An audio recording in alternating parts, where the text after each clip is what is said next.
Heto ang tinatawag na creamy tofu. Ayan, oh.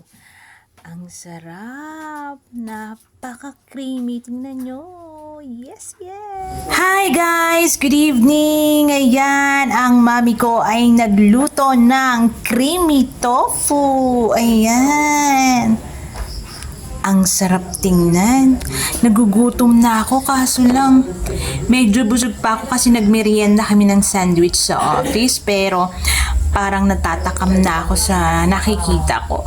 Yan guys, ang creamy tofu. May sili, may sibuyas, at saka nilagyan na mami ko na Nestle cream. At saka mayonnaise, kaya ang sarap. Walang mayonnaise to? Creamy lang.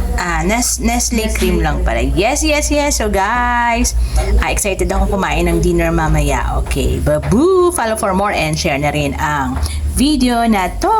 Bye-bye!